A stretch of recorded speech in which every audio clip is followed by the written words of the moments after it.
Welcome to the Home Inspector Marketing Podcast. Because you're a home inspector looking to increase your sales, improve your cash flow, and boost your bottom line, you are in the right place. For additional training resources on how you can grow your home inspection business, go to microreturns.com right now. And now, here's the podcast. Hi, this is Mike Crow, and I run a home inspection business. In fact, I've run a couple of home inspection businesses. The true joy for me, though, has been helping literally thousands of home inspectors build really solid home inspection businesses as well.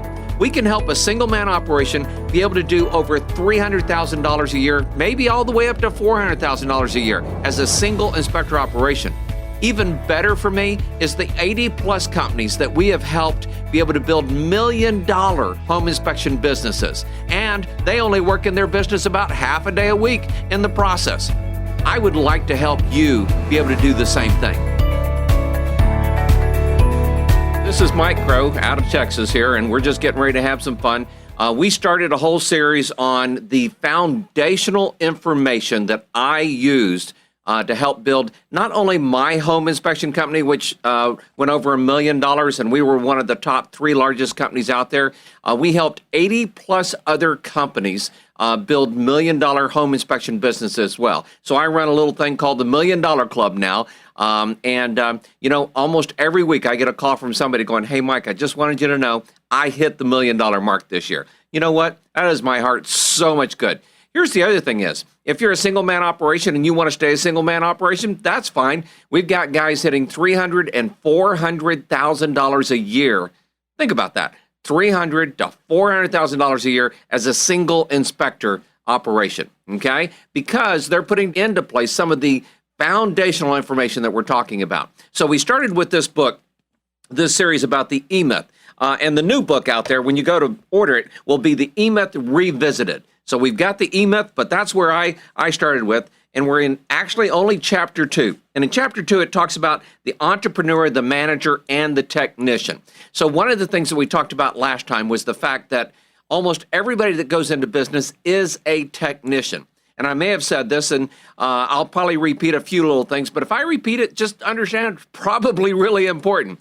When me and my dad went into business, my dad was the entrepreneur. I was the manager. And we both taught ourselves to be the technician. We taught ourselves to be the home inspector, and we became really good at home inspecting. However, with my dad's entrepreneurial vision and my management ability, we were able to grow the company and do some incredible stuff.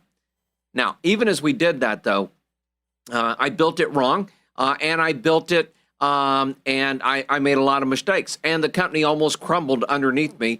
And so I've gone through that. But what I want you to understand is during that search, I realized that I found this gentleman and he pointed me towards this book. So let's get straight into chapter 2 here. So in chapter 2, it talks about the entrepreneur, the manager, and the technician. And everybody goes into business has to understand that they have to be all 3 of these. And I talked about last time even that there's 4 parts, which is you add the admin into it as well sometimes. And you have to have a vision of where your company's going. That's the entrepreneur. But then you've got to be able to supply the service, and you've got to be able to manage the quality of that service. And it's incredibly important. I think it's kind of fun in the book here. He talks about the fat guy and the skinny guy. And he says, basically, there's 2 personalities here that are basically working to run the company together. And if you think about it, if you got a fat guy and you get a skinny guy, they have completely different lifestyles, okay? They have completely different needs. Well, imagine that and then add to it, okay? So it's not just a 2-way battle, it's a 3-way battle between the entrepreneur that you need to be, the manager that you need to be, and the technician that you probably are. And you know what? Nothing's wrong with being the technician. You just have to understand that you need to be able to grow past being just the technician. So that's incredibly important with the whole part. So as the book goes into it, he talks about some of the different parts of each one of these. In the entrepreneur, okay, the big part of that is that you've got to have a vision of where you're going. You know, people ask me, Mike, when you started the company, did you think you wanted to be a multi-inspector firm? Absolutely. Okay. When I started the company, I started with, hey, I want to be able to set this up so that, we can have 6, 7, 8. I didn't even dare tell people I was thinking 20 inspectors at the time. And now in our new company, we're moving towards that. I think we have 15 to 18 inspectors, depending on how you want to count guys in training and everything.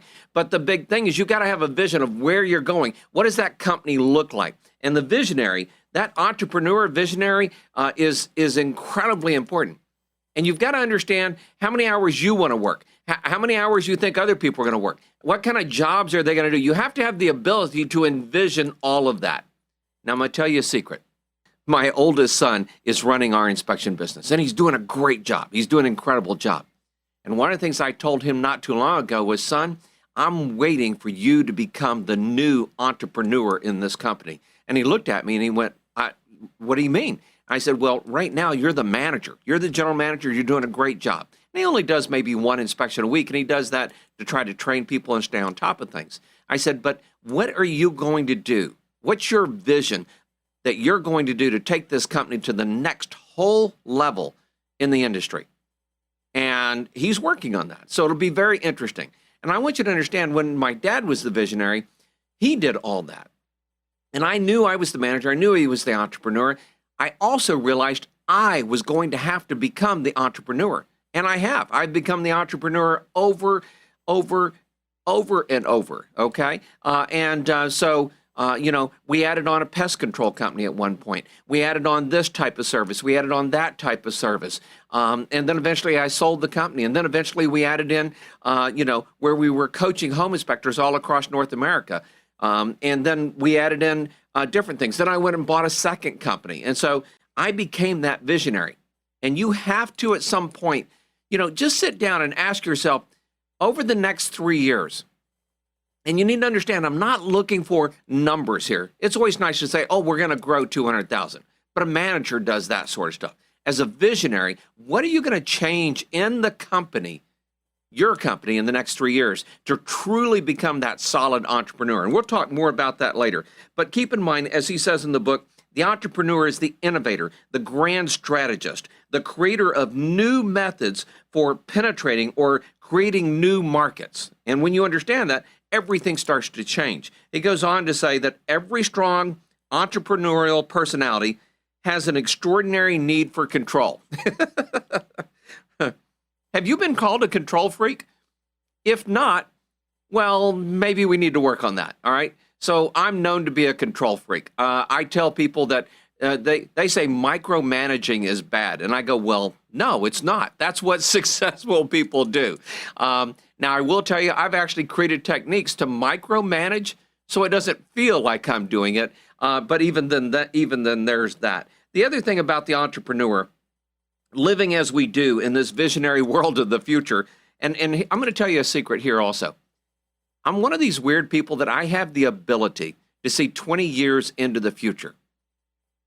20 years into the future. Most people can't even see into next year, all right? And yet somehow, so I'm going to tell you a couple things which right now you're going to take for granted. But when I told people it was going to happen, they all thought that it was just nonsense, okay? I told people Yellow Pages were going to go away, and you're going to, well, yeah, duh. Well, back when I told them, okay, they didn't think that big a deal. I told them that we were going to be able to schedule inspections online, okay? And they went, well, that's not going to happen. I told them that we would be able to do inspections on our cell phones, and they thought, well, that's never going to happen. I told them that you're going to have people to do this and do this inside the company. And again, over and over and over again, people went, well, that doesn't make any sense. But now, 20 years later, it makes a lot of sense. It makes a lot of sense. Are you that person that can see into the future? And if not, I have good news for you. It's okay. You don't have to see in the future. But you need to be around other people that can see into the future, that will give you that spark so that you can see maybe what's coming down the road as well.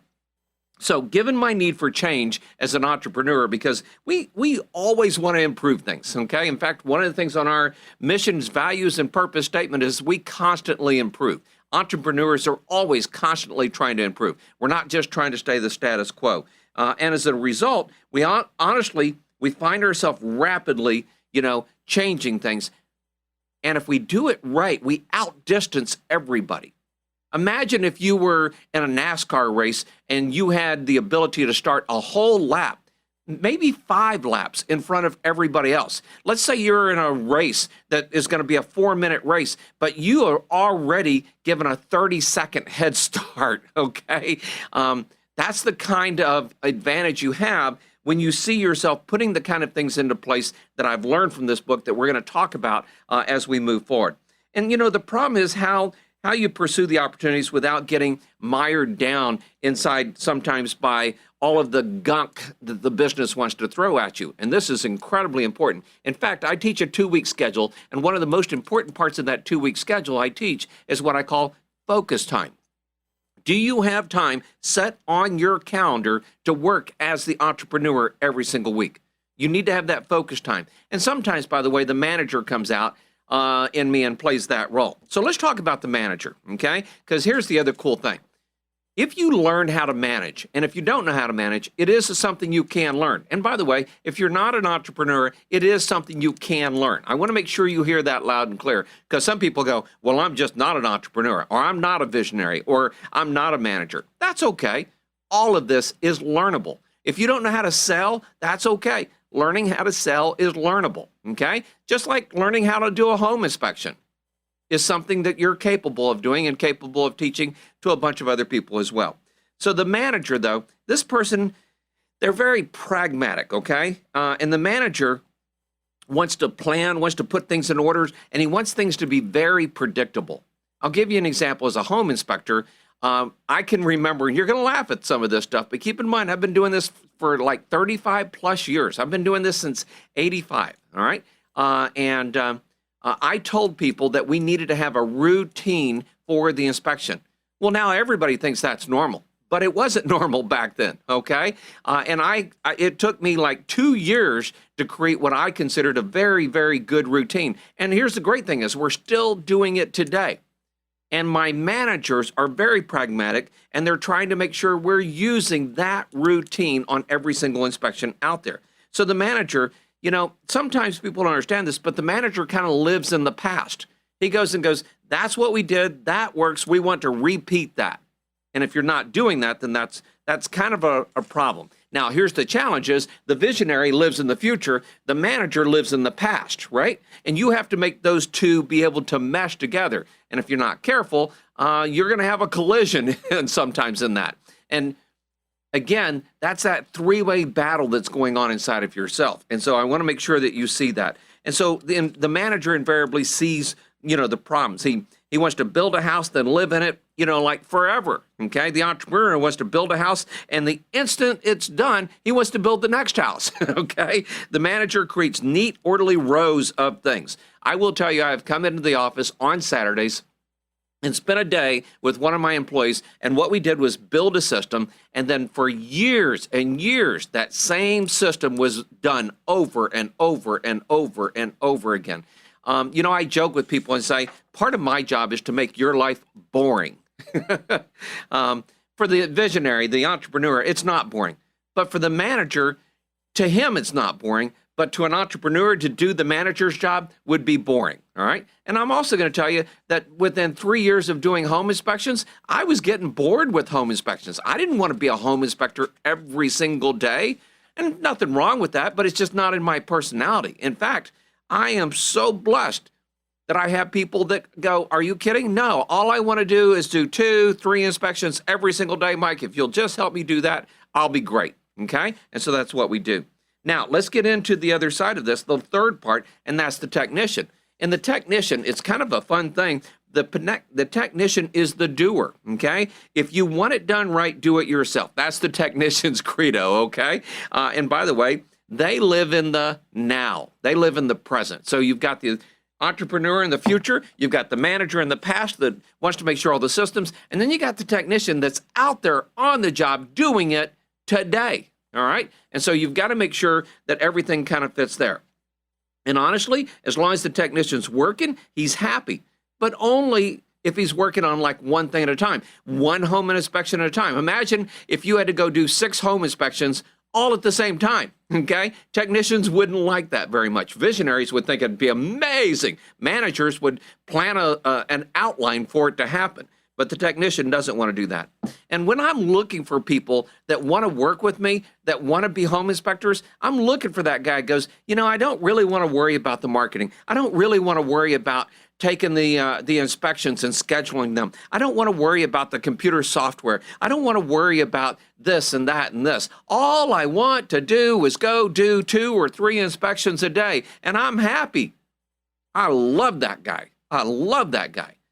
And it's the joy of the world out there being different personalities that kind of go along with this. And by the way, part of what the technician runs into is that everybody gets in his way, okay? Hey, the manager says, hey, we want to make sure we do it this way. And the technician goes, well, I like to do it this way. Well, okay. So there's a challenge there. And the entrepreneur says, hey, we want to add this to the inspection. The technician's going, I don't want to add that to the inspection, okay? So we all have to sit down and work together to pull all that together. Now, if you're all three, like I was, like my dad was, okay, then you find out that you have to balance all of those pieces out. So to the manager, then to the technician, everything becomes a problem to be managed. To the manager, the technician becomes a problem to be managed. That's a challenge, and you've got to be careful not to fall into that. I will tell you, actually, I see my technicians more as customers that I need to keep happy. All right. I need to make sure that they're getting what they need and when they need it. And if they have requests, then I want to make sure I listen to those. But a lot of times when people build their business and they build it wrong, they build it and they become a manager at some point. They're not even maybe an entrepreneur yet. They want to manage their inspectors, and they want to manage them hard and micromanage them. And yes, I want them to do every inspection pretty much the same way, but I don't want it to do that. So here's a couple of things. The entrepreneur wakes up with a vision, right? The manager screams, oh no, we don't want to do that. And while the two are battling it out, well, the technician just goes and does the job. And that's pretty much the way the world will work. But to finally wrest control of the work from the other two is what the technician will do. And you want to make sure that the technician has the room to do the job. However, you want to make sure that you manage it so that you're getting the same quality every single time. I tell people that there's like different levels of a business. So 1 to 3 inspectors is like first gear. 4 to 6 inspectors is like second gear. 7 to 12, maybe up to 15 inspectors is like third gear. The first 3 inspectors that you hire and put into place, and I'm not counting you as an inspector, the first 3 that you put into place, they are the most important inspectors because you've got to get them all to buy in to doing it exactly the same way every single time. That's part of where the management comes in. And then the entrepreneur has to make it so that they want and they're willing to make adjustments to make it better down the road. All right, so that's chapter 2 in the book, the E-Myth Revisited, and I want to make sure that you kind of see that. To the technician, it says, it's a dream come true when the entrepreneur and the manager are arguing with each other because, he can just go do whatever he wants. But that's not going to be success. In fact, that's going to be a disaster. So we'll talk into chapter 3 here in the next book a little bit, and we'll talk about the entrepreneurial phase and more of the importance of that part and what that part looks like and everything. This is Mike Crow. Be successful and be around those that are successful, because the more money you make, the more people you can help. Have a great day.